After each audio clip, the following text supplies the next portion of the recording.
Dans cette vidéo, nous expliquons plus en détail la méthode de comparaison d'un emploi à l'autre, y compris une démonstration du fonctionnement des tranches. D'accord. Donc, nous avons décidé de commencer avec la méthode de comparaison d'un emploi à l'autre. Il est dit ici que nous allons utiliser les tranches pour sélectionner nos comparateurs masculins. Que veut dire tranche et comment procède-t-on? Les tranches sont une technique qui peut être utilisée dans le cadre de la méthode d'un emploi à l'autre et qui nous aide à décider de manière impartiale si les valeurs en points de deux catégories d'emplois sont suffisamment semblables pour être comparées. Pour ce faire, nous définissons des intervalles objectifs pour les valeurs en points de nos catégories d'emplois afin de voir quelles catégories d'emplois se situent dans le même intervalle des valeurs et peuvent donc être comparées. Bien que les tranches ne soient pas une obligation légale, il s'agit de l'une des nombreuses techniques utilisées par la boîte à outils pour réduire le risque que des préjugés inconscients perpétuent la disparité salariale. Nous pouvons choisir entre deux types de tranches différentes dans la boîte à outils pour décider quelles catégories ont des valeurs en points assez semblables, les tranches fixes et les tranches flottantes. Les tranches fixes utilisent des intervalles qui ont la même grandeur ou largeur, par exemple 50 points. Disons que nous commençons notre système de points à 310, puisqu'il s'agit d'un chiffre rond légèrement inférieur à la valeur en points de notre catégorie d'emploi la plus basse. Et disons que la grandeur de la tranche que nous choisissons est de 50. Cela signifie que notre première tranche est de 310 plus 49 égale 359 points. La tranche suivante est de 360 points plus 49 égale 409 points, et ainsi de suite. Nous pouvons simplement les appeler tranche 1, tranche 2, etc. Si notre catégorie d'emploi adjointe administrative vaut 316 points et que la catégorie d'emploi chauffeur-livreur vaut 327 points, elles sont tous les deux dans la tranche 1. Si notre catégorie d'emploi couturier vaut 386 points, elle est dans la tranche 2, et ainsi de suite, jusqu'à l'intervalle le plus élevé, celui du directeur général. Pourquoi ajoute-t-on 49 points au lieu de 50? Parce que nous incluons la valeur en points initiale dans l'intervalle de 50 points. Jusqu'à présent, cela me semble logique. Mais quelle est la différence entre les tranches fixes et les tranches flottantes?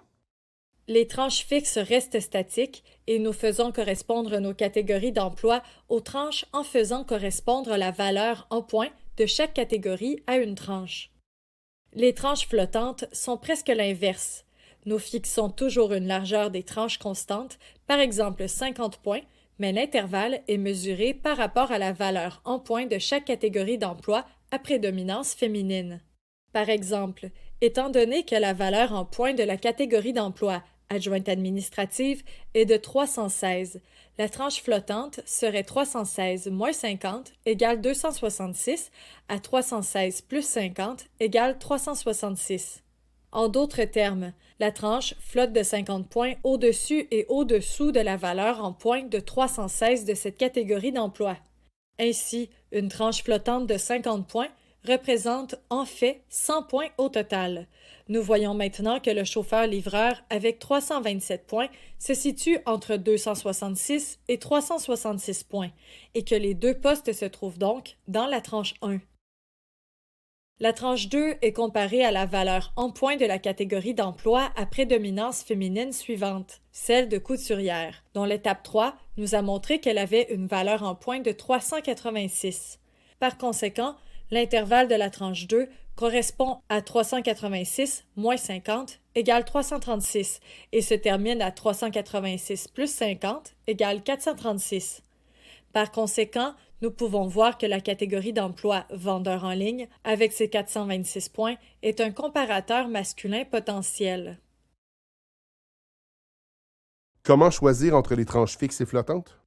Une fois qu'un employeur a choisi une option de tranche, il est conseillé de s'en tenir au même choix de tranche pour des raisons de cohérence. Le principal avantage des tranches fixes est qu'elles peuvent plus facilement s'harmoniser aux fourchettes salariales standards dans un cadre de rémunération formelle.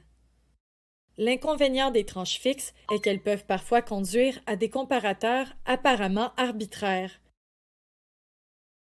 Par exemple, dans le cas de Upcycle Fashion, la catégorie d'emploi associée aux ventes à temps plein se trouve dans la même tranche fixe que la catégorie d'emploi représentant commercial en ligne. Ces deux catégories sont séparées de 31 points, mais se trouvent dans la même tranche fixe de 410-459 points.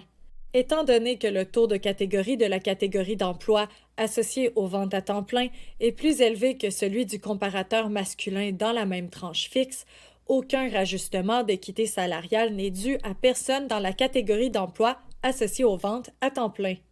Toutefois, la catégorie d'emploi associée aux ventes à temps plein ne compte que 13 points d'écart avec la catégorie d'emploi développeur web.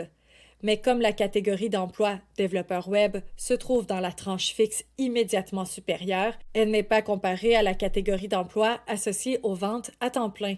Si elle l'était, le taux de catégorie de la catégorie d'emploi développeur web est plus élevé que celui de la catégorie d'emploi associée aux ventes à temps plein, de sorte que le taux de catégorie de la catégorie d'emploi associée aux ventes à temps plein devrait être augmenté pour être égal ou supérieur à celui de la catégorie d'emploi développeur web. Le principal avantage des tranches flottantes est que la détermination des comparateurs masculins est moins arbitraire. En reprenant le même exemple de la catégorie d'emploi associée aux ventes à temps plein et avec une largeur des tranches de 25 points, le comparateur masculin est déterminé en recherchant la catégorie d'emploi à prédominance masculine la plus proche dans un intervalle de 25 points au-dessus ou au-dessous des 457 points de cette catégorie. La catégorie d'emploi à prédominance masculine, développeur web, n'est qu'à 13 points de la catégorie d'emploi associée aux ventes à temps plein et sera déterminée comme comparateur masculin au lieu de la catégorie d'emploi représentant commercial en ligne, déterminée en choisissant des tranches fixes. En choisissant des tranches flottantes, dans cet exemple, le taux de catégorie des associés aux ventes à temps plein serait augmenté, alors que le taux de catégorie resterait le même si des tranches fixes de 50 points étaient choisies.